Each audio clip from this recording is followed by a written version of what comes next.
Okay, heel spurs are most common in my experience with patients who have plantar fasciitis and develop heel spurs as a direct result of an irritation of the plantar fascia where it attaches into the calcaneus. That's not the case study I'm going to do here. We've already done a plantar fasciitis case study, and that would be the most similar and the average heel spur case that I would see.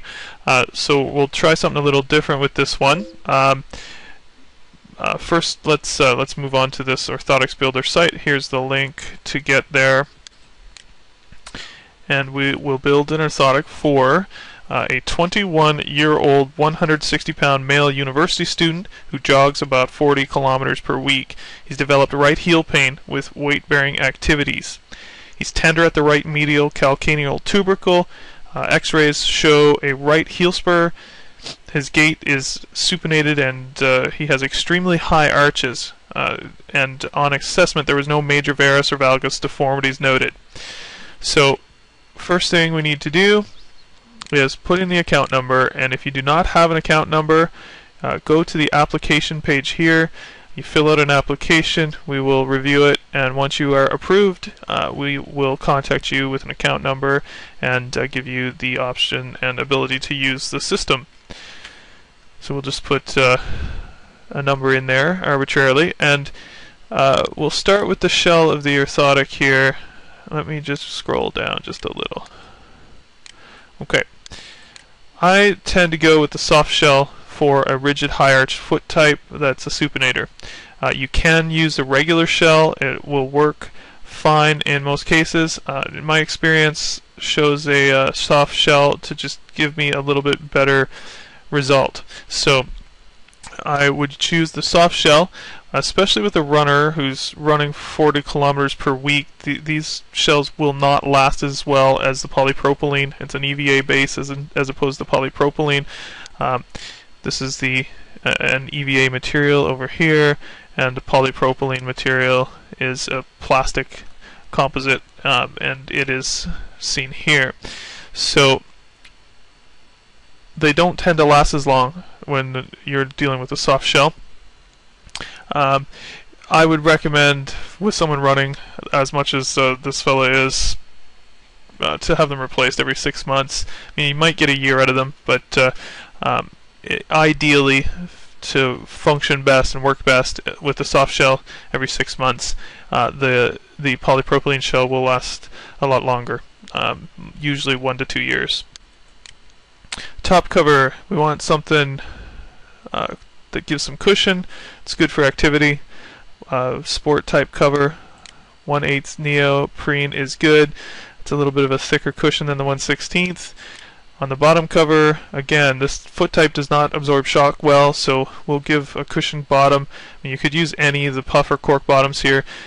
If you went with 1/8, you're getting into a pretty thick device with a 1/8 on top and an 1/8 on bottom, so I'll go with 1/16 to add a little more cushion, but not quite as much bulk. Metatarsal pads, unnecessary. Heel pads, we have a clear heel spur on the right. He's tender right over the medial calcaneal tubercle on the right. So I'll just show you what the heel spur pad looks like. There's the medial calcaneal tubercle is approximately here. In order to unload the middle part of the heel, this heel spur pad works very well. Arch pads, we are going to add arch pads on this patient because he has a very high arch. You can get into some irritation if you are putting arch pads in and the patient, especially a pronator who's tramping down on them, it can get really irritable in the arch. So this high arch rigid foot, I know that in this case the shell of the orthotic will not match the arch of the foot. There'll be a space in between, and we want to fill that a little bit so that we can give a little bit more support through that arch, and the arch pads are a good way to do that. Just be cautious when using them. He does not need lifts or stabilizers, no extensions. Posting is unnecessary in this case as well. Shoe size, It's irrelevant really for our purposes here. So that is it. We just built a pair of orthotics for a supinator who has high arches and a right heel spur. If you have any questions about anything you see on this site, just feel free to contact me. There's a phone number right here. Numbers repeated down here as well, and there's an email contact form here.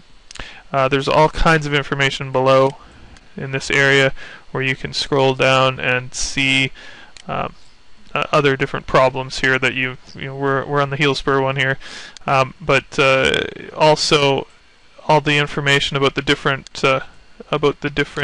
choices you have is expanded on down in the box below. Okay, so if you scroll down, these are the top covers. You can go right down through. Here's the arch pad we talked about, and you can find lots more stuff there. So hopefully that has been helpful, and hope you have a great day.